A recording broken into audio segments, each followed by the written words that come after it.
Alright guys, now I'm just gonna finish up polishing up these bottom front forks. I polished one side already, and there were little imperfections, like a couple little spots, like in these little grooves right here. A couple spots that I wasn't too thrilled about.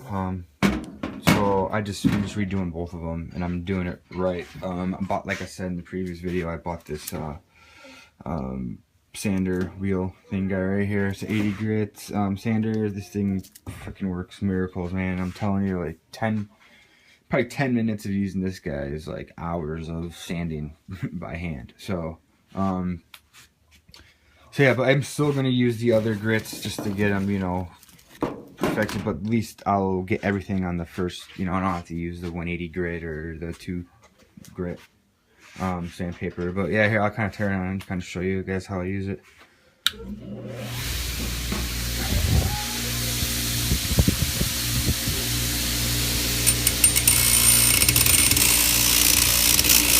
Back and forth just like that.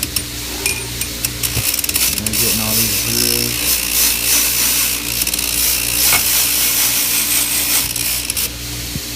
But she works pretty great.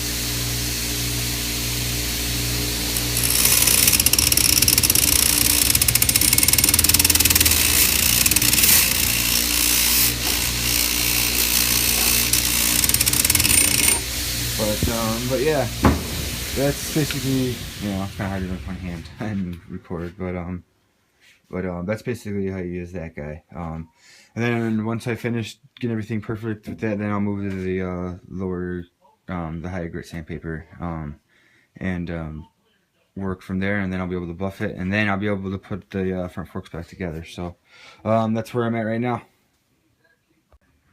Alright, I just finished sanding and polishing up. Bottom forks, they look really good. They look pretty much brand new, a lot better the first time. So yeah, I'm gonna start putting these babies back together. So I'll be right back with all the parts, and I'll start putting them together. Alright, I kind of laid out all the inner pieces. Basically, first what I'm going to do is I'm going to clean everything with parts cleaner, degreaser, and just really clean them thoroughly, and then I'll start putting it back together. So yeah, so I'm going to start cleaning anyway. Alright, I just cleaned all the parts. Basically what I'm going to do now is replace this piston ring right here. So yeah, so I'm going to replace that. The piston ring is right here. I laid out all the parts right here, so I can easily check them out. But yeah, here's the new one. I'm going to throw that one right on there. Alright, you can see the new the little piston rings on there. Here's the old one. Next is the new spring. So I'm going to open that up and throw that on there. Alright, the new spring's on there. Next I'm going to open up the new springs and the new top inner tube, and get those ready. Alright, now I laid out the spring and the top inner tube. Basically everything's ready to start assembling. So this guy goes in here just like this.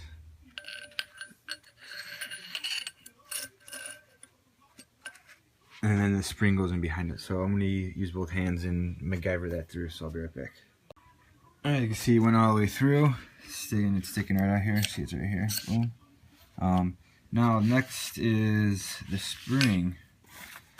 Spring just goes right in there.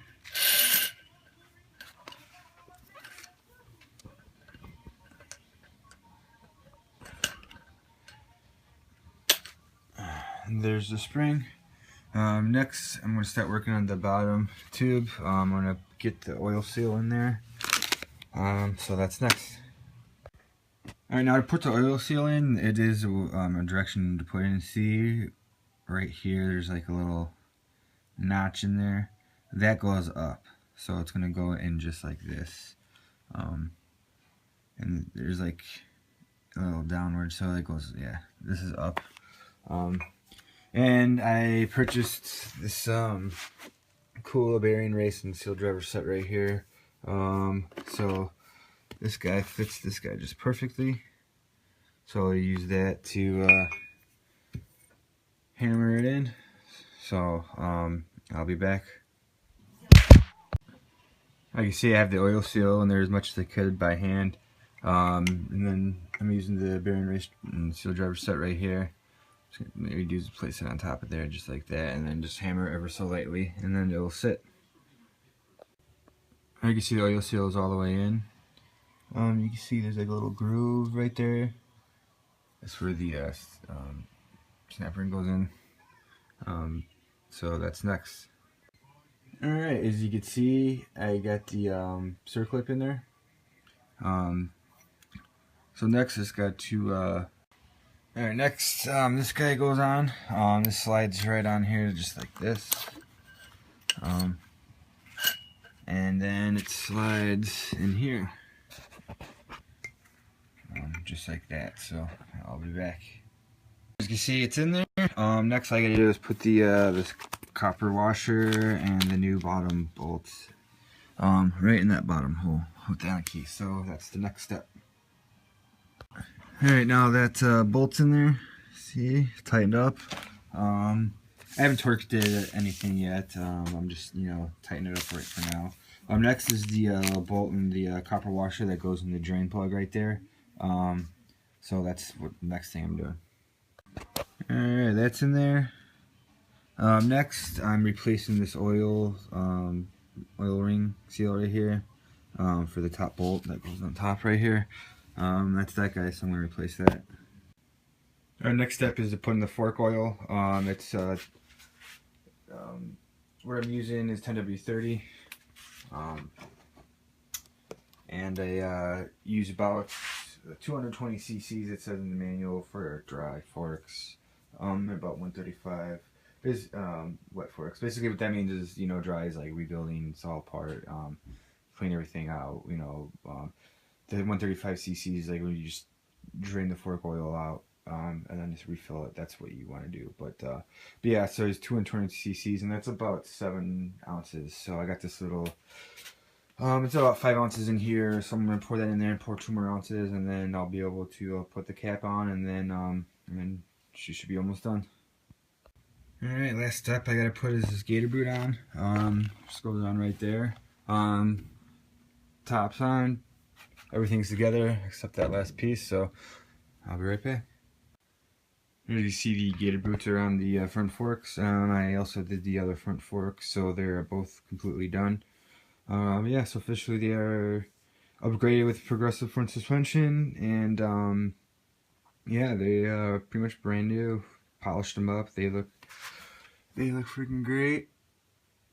So yeah, so now I can check off the front suspension on the bike. So that's done.